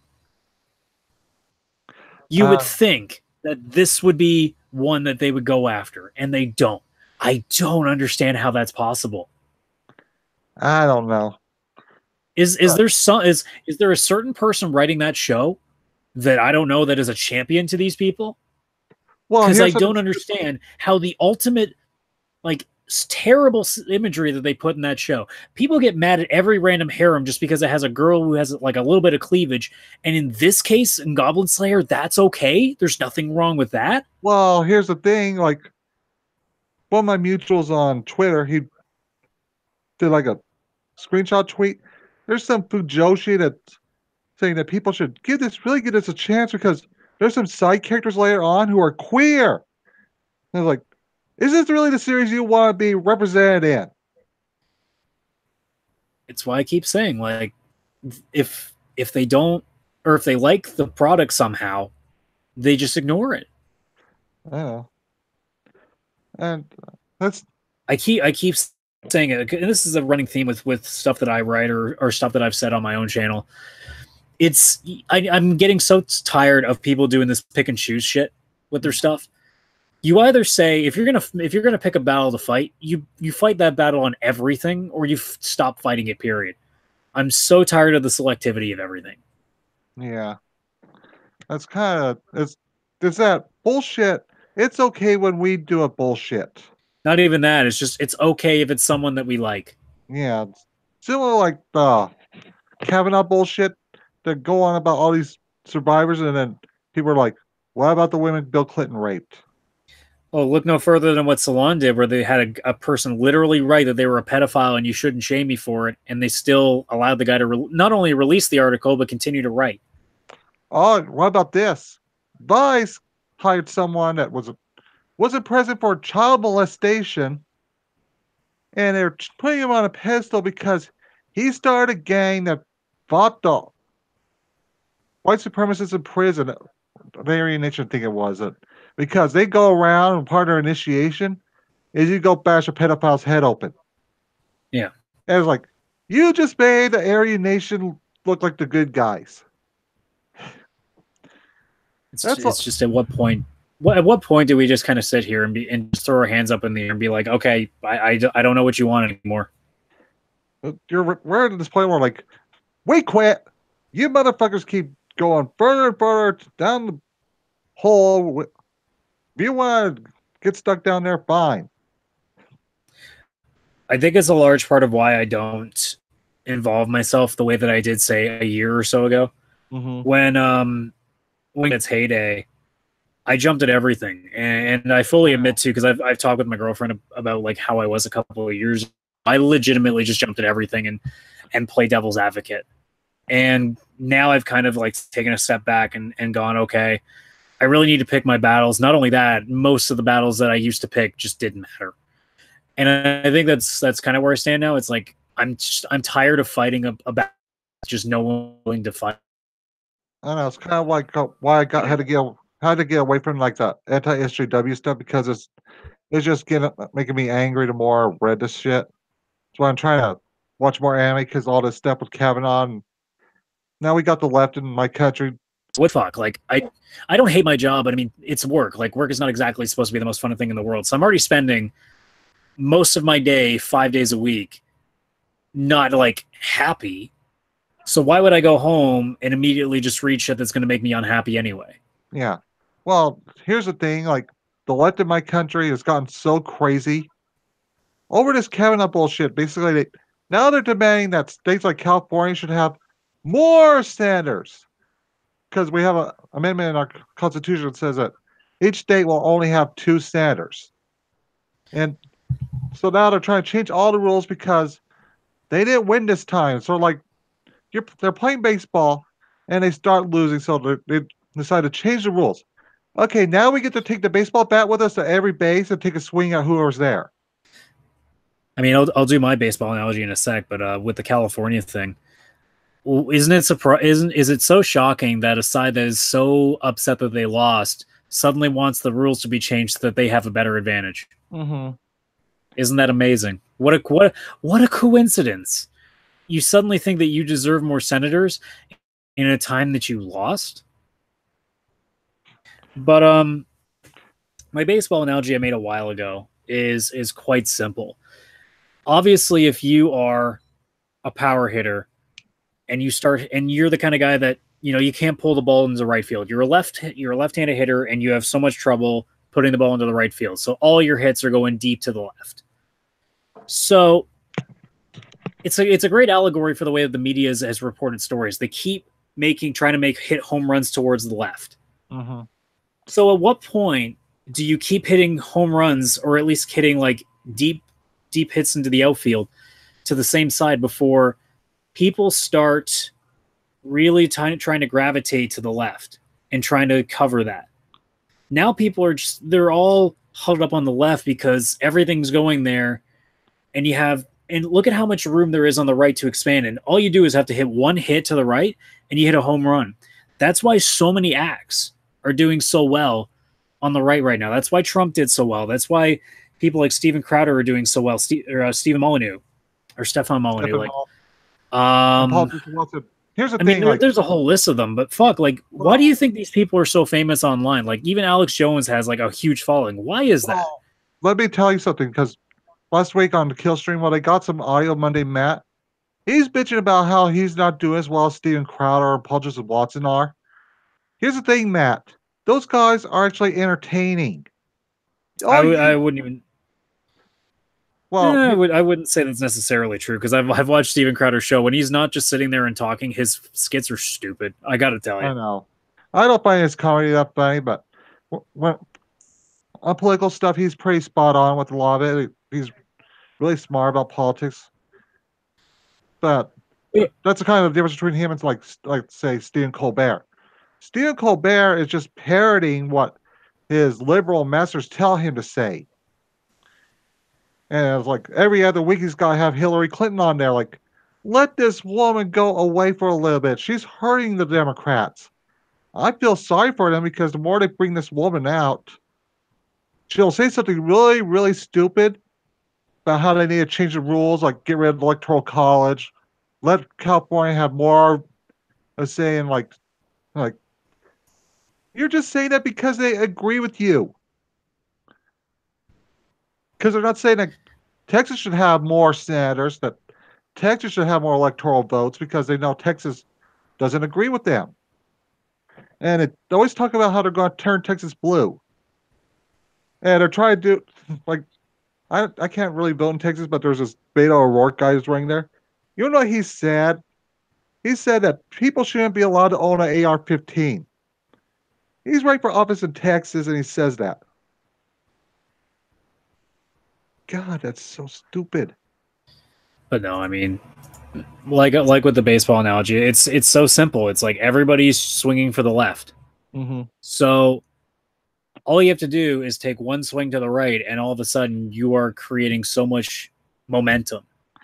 Well, it's sort of like this about, like, they're always listening to the Democratic socialists. Like, why are you listening to the people that are clearly insane?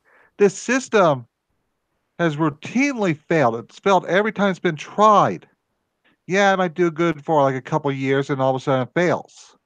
And then you got like the Michael Moores of the world saying, well, that wasn't real socialism.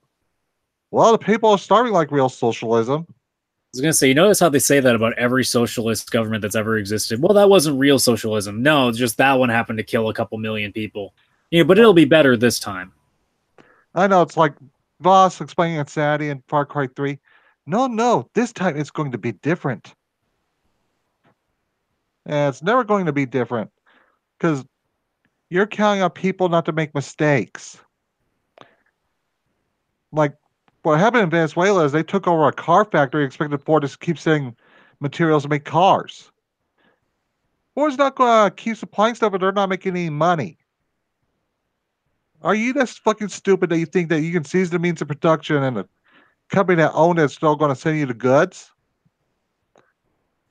It's so impossible to really understand why we've gotten to where we are. It really is. Because I mean, you would think that with any sort of clarity of mind, like that people would listen to certain ideas that we're hearing from the extreme leftists and understand that what we're asking for is a utopia that would literally result in the extinction of certain people. Mm-hmm. And you would assume that any person with some sort of, I want to say heart, but I don't even think it even needs that. Any person with some sort of a brain should be like, extinction of certain people is not a great thing. It's Because not. that makes me sound like the Nazis, doesn't it? Well, that's another thing. Like they talk like Antifa's the good guys all the time in the media. Like you do realize that Hitler was a member of Antifa back in his day. They sent him into the social like thing where akin to Nazis as a spy, and he ended up taking it over. Yeah. They made Hitler happen. But I mean, it just doesn't make sense to me that I mean, sure, like are normal democratic ideas pretty good? Like obviously, yeah, like there's a lot of good ideas that the left have incorporated over the years, but the problem is they're not using those ideas anymore. I don't know. They're using the ones that would normally have been on the cutting room floor from day one. Well, it's like Razorfist did his video about democratic socialists and how they decided to put all their eggs in a Susie has two mommy's basket. At the end of the day, they're yeah, you got the bigots on one end of the spectrum, but most of the normal people in the middle, they don't have any strong opinions either way. Some of them are like, I don't care, stop telling me about it, and there's like the ones, yeah, good for you, stop telling me about it. Well, there's two things honestly that need to be done. That if these two simple things would be done, there'd be so much less fighting. One, admit that both sides of the spectrum have bigots, and Mm-hmm. two, acknowledge the fact that the vast majority of people don't really have an issue with most of what you're talking about. Yeah, it's kind of. Most people, like just from America alone, most people in the United States, I guarantee you, even without not knowing, like us, like I know maybe off the top of my head, 20 people that live in the States. Mm-hmm. I guarantee you, though, that the vast majority of the population is on board with racial diversity, is on board with gender diversity. They're on board with all of these fucking issues. I don't think that many people are still have their heads in the sand on gay marriage, on all these other issues. But when you suddenly tell them what they're supposed to think and you shove what you think that they're supposed to think down their throat, why do you think you get the reactions you do? It's all like that one baker, because he's from my state, he had to take his case all the way to the Supreme Court because here's the thing: they could literally go to any other baker. They'll find someone that will do it for them. And even if you could force him to do this, he's not going to do a good job because you're not entitled to his passion, his creativity. Because it's not so simple as just making a cake. Because I could make a cake, but it's not going to look as beautiful as like a professional's would. Because It's just again, keep it simple. If he won't make the cake, who even gives a shit why? Just go to some, like he doesn't get your business then. yeah, That's all it is. That's what the market has always been. Whenever somebody bitches, "Oh, this video game isn't what I want to see," or "This anime is not what I want to see," so you don't watch it. yeah, that's And back to the if it original really is as topic. bad as you claim it is, maybe That's no one else will buy it, and then you won't have to see a sequel. It never exists ever again. It will that's be back just to my poof, original it's topic gone. for tonight. Basically, Micah Curtis went on a tirade months back. I used to like his content, but he decided to shit all over everything I like because I actually enjoy modern anime. He's pissed off because they're not making stuff like Berserk anymore. And Berserk was basically an outlier in its day. It wasn't the be all end all of anime. You don't like this smelly stuff. Fine, don't talk about it. You'll find your hard gay anime like JoJo where every guy's built like Brock Lesnar. Like the great example is with myself and the way that I write and the way that I cover stuff. I don't like Sword Art Online. I don't like Attack on Titan, and I don't like My Hero Academia. Those are three huge examples that everybody would be like, "What?"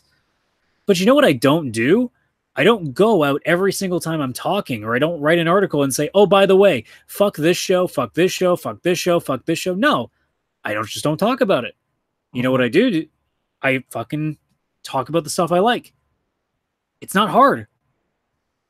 Well, that's kind of thing because when he was bitching about how to start stuff like Berserk, I'm like, well, there's Garo bashing line, but you're too retarded to figure that out because it's not fucking Berserk.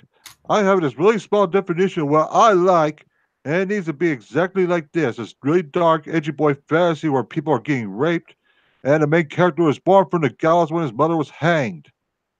It's That's what I It's was like, for fuck's sakes, man. Like, just because that's something you like isn't in mass supply does not mean that it doesn't exist there somewhere for you. Just fucking look for it. And maybe, just maybe, if something you like is not being made that much, maybe not that many people are watching it. yeah. Because here's another thing about the industry of now. They like to try and make a lot of money on the merchandise. So that's why we have a big influx of the waifus now. Because those figurines, buy pills, and all this other stuff, it sells. It makes the creators a lot more money. And that's It's kind of, it's it's just it's fucking insanity, man. well, Like, I'm a big gamer. I don't like Fortnite. Do I go around talking about Fortnite? No. I'm a big music fan. I don't like top 40. Do I go talking about how much I hate Taylor Swift? No. Like, what do I get out of that? well, I'm gonna go look at what was on in the summer because I didn't really pick that much up because a lot But of but no, stuff. seriously, like, going around talking about, why aren't they making this and this is shit, like, what do you get out of that? Like, what does that do? What does that help?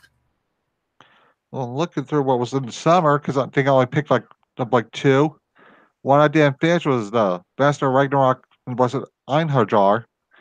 I couldn't get into that because you're dropped into the story in the middle, and Well, that's I the just thing. They don't give you any information in that first episode, and I'm like, I can't do this.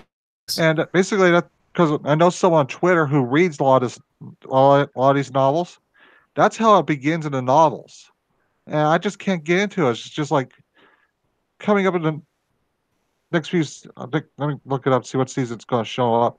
Kenjo no Mago, basically, it's an isekai where the guy was reborn in another world, given massive magic power. I can't get to that because isekai, the guy doesn't have a hair and just seems kind of out of place for me. Yeah, it's fresh and unique for isekai that not have a harem, but it seems kind of weird because, excuse me, because isekai you just expect there to be a harem. I don't know what do you mean. What else is there to say just apart from, like, we're I guess the best way I can explain is that we live in an age now where we're not allowed to like different things. Everybody wants things to be what they want. Yeah, There's no The free market doesn't exist in the minds of a lot of people now. They don't believe in the idea that if something is truly good, it will float to the top. yeah. There are always going to be things where, like, just some things are kind of shit and they just kind of work out well. Like, do I think Fortnite should be where it is? No, it doesn't. If with the content that it is, it shouldn't be that good, but it is in spite of that. But does it mean that I get to go around saying that, oh my god, like, Fortnite is the worst thing to ever happen to gaming? No, because look at what it's done. Gaming has become, like, even more into the mainstream than ever before. It means people are going to take it Unfortunately, because of seriously. stuff like Fortnite and PUBG, now everything's got to have a battle royale. But Well, False yeah, but you sticks. we can bitch about that till the cows come home. But realistically, like, it's going to be something that's going to fizzle out and die because, in the same way that everybody tried to copy World of Warcraft, they realized pretty quickly that they couldn't and they stopped. Hmm. In the same vein that people kept trying to be like Call of Duty, but Call of Duty owns it, so you can't beat them. Yeah, I'm more of a At some Battlefield point, guy because I got well, Battlefield yeah, but I One mean, and but I liked it. realistically, everybody's shooting to be Call of Duty. That was the thing. Hmm. But with everything like that, they will all die out because you can only be one king. And what happens is we get games like, say, Until Dawn that come out of nowhere and become a massive hit because it's different. Every time that something like this happens, every time that something like Fortnite happens, give it another couple of years, folks, and you're going to see some new game that we've never seen before that will amaze all of us, and we'll all be like, "Holy shit, this is the next big thing."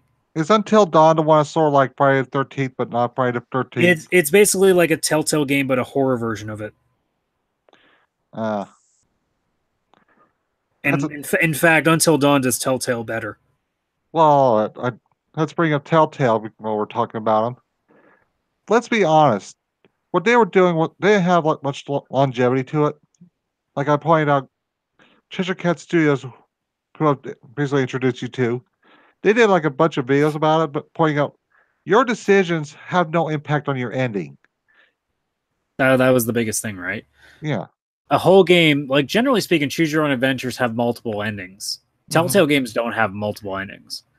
No. They have multiple paths to get to one ending. Yeah. And that's a bunch of bullshit because people said, well, they combined regular games with visual novels. No, they didn't. No, I don't think they understand what a visual novel is. No, because a visual novel, you have to be careful with what decisions you make because, like, Magikoi, if you're not careful, you'll accidentally end up on Miyako route. Because, and I don't want to be on Miyako's route because she's basically the thirsty whore that doesn't know, take the hint that you just see her as a friend. Because she's always confessing to you and you keep telling her, let's just be friends. And the second game, if you make the wrong choice at the beginning, you'll end up on that route again. I don't know. I don't got much time left, so I'll be pretty brief with Telltale. But when you make a series of games that don't change, when you make a series of games that use the same engine and you don't change, when the only difference is the license that you buy and you are making your own independent properties, what do you expect? Their games weren't any different. It was just a fresh code. It was just all it was a different series. It was just a different license. You could play a Walking Dead game, a Tales of the Borderlands game, a Batman game, a Back to the Future game, a Guardians of the Galaxy game, a Game of Thrones game. You see where I'm getting at. They're all going to be the fucking same. The only difference is the subject matter. But in terms of the gameplay, in terms of the storytelling, in terms of the design, it's never changed. So it's a surprise that A, their sales went down, and B, they weren't making a profit because they weren't changing the game. They just kept riding on the coattails of people just enjoying the first season of Walking Dead. And that was it. That's really the only one that people will remember, too. They're not going to remember Game of Thrones. They're not going to remember... Hell, they won't even remember Season 2 of Walking Dead at this point. No, they won't remember Tales from the Borderlands. And that was a bunch of bullshit because... Certainly won't remember Wolf Among Us because apparently anybody who says that it was an amazing game, everybody else has been like, I didn't even know that was a thing. What is it? They didn't advertise anything, too. That was another part of it. They never advertised anything. Now you mention it. Assassin's Creed. I had someone, because I was basically shamed someone for being all hyped for Odyssey. I was like, I'm so disappointed in you right now. And someone said, probably the fact that they think all the Assassin's Creeds are great games. Like, and here's the thing that bothers me about Assassin's Creed. They decided to rewrite history. Because if you know the origin of the word assassin, how could you have the idea of an assassin order before the Crusades? Well, here's my argument to that. Is the game portraying it as legitimate history? Probably not, but then I don't think it matters. I said it before, when it comes to say a game like Kingdom Come Deliverance, they are taking a legitimate historical look at things. But if you're a series that's kind of loosely basing your game off of history, I think you can get away with a few liberties. I mean, for fuck's sakes, we watch animes that take liberties with history all the time. Yeah, but here's the thing. Assassin's Creed, all they ever seem to do is just give it a fresh coat of paint and say, that's good enough. Oh, yeah, if you want to criticize that, that's a different story. We can go about that till the fucking cows come home. Because that's what really pisses me off about modern gaming is they just give something a fresh coat of paint. Let's talk about Dynasty Warriors. They decided to revamp everything, and I guess some people don't like Dynasty Warriors 9. But this whole open world thing is really intriguing to me. Basically having a whole of China open to you and you can just go on your own adventure. That sounds intriguing. But at least they're trying new things all the time. In America, they will just say, well, the Battle Royale thing is really popular right now. Let's do that. I mean, they can do that, but at their own peril. Yeah, because, see, I played Fortnite I did one battle of it.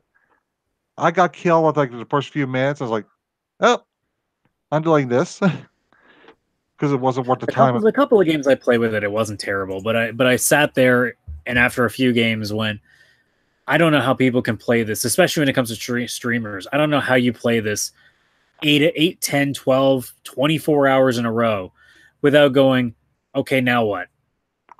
I know, because I'm looking more for like single player games because I got Destiny and I got Battlefield 1 if I want to play with other people, but I get more to the point where I don't want to be playing with other people anymore. I want to just play by myself for a little bit.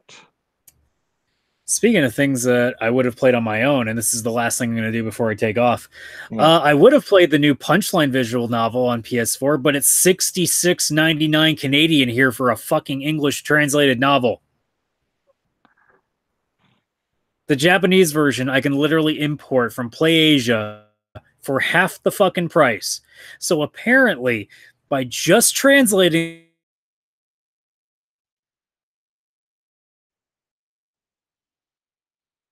price of the game, Hmm. considering what we can buy it for $70, how the hell does a visual novel get bought for 66.99? I don't know. It's just one of those things. Like what is they have the Zero Escape games, they have like a compilation of like 3 of them and it's on for like 20 or 30 bucks. And yet the makers of the series make a Punchline game and they're all of a sudden like, yeah, $70 seems reasonable. I get it. It's the etchy content in the same vein that like Dead or Alive with their costumes charges you a fucking arm and a leg just for 2 swimsuits. Well, I get it. what was the total price of all the DLC for Dare like 5? Like hundreds. I mean, I'm gonna look at the total cost because that was almost like $1,000. Yeah, it's now over $1,000 apparently for So it's everything. so like I get it, sex sells, but I mean like if you're the guys who made this Punchline game and you're selling this in the West, and I know that you have a profit margin to make, would you not want to have it at a lower price so that there's a chance that like more than 6 weebs are going to buy it? So, according to That this, game's already getting lost in the shuffle because what else is out this week? Oh, I don't know. Assassin's Creed just came out. I'm going to hit the screen share and show what this website says for the total price, so you can see how Whatever bad. number you show me, it's not going to be surprising at this point. And this is like in the UK, so different currency. $1,177.34 on Steam. So, folks, you might want to start thinking about that lottery money because Daddy needs Kasumi in a 4th swimsuit. That's what's really sad about. Like, I'm all for DLC, but make it new characters. Don't make it new skins, because there's only so many fucking costumes you need for a character. And like some of the costumes that are listed are like Zack. Who really plays as Zack? He's the weirdest character in the whole. Don't because again, don't give them excuses to find reason to be like, oh, you only make costumes for the women. That's why I say I don't give a shit if no one buys it. You make sure there's a swimsuit of everybody so they can't bitch. It's why when they got mad at Tekken Tag Tournament 2, I believe it was, and they were like, this is bullshit. They made fucking sexy swimsuit costumes for the women. I'm like, yeah, and they made ones for the guys too. Most of the guys are in Speedos. Hell, the fucking panda and the robot characters have swimsuits. They didn't fuck around. Everybody had one. Yeah, That's the thing. I'm always in the way that I'm tired of games, anime, and whatever the fuck from skipping out on putting the guys in the same way. And this has nothing to even do with me being bi. This is literally just back and forth. You can't play this game of saying, well, we're just being, it's our creative freedom to do that. I'm like, but for fuck's sakes, like you're not giving yourselves any help and you're not doing yourselves any favors by just overflowing with just sexually clad women. Like just give them give them no reason to get mad at you. I personally just think that Speedos look horrible on guys that look like a desperate plea for attention.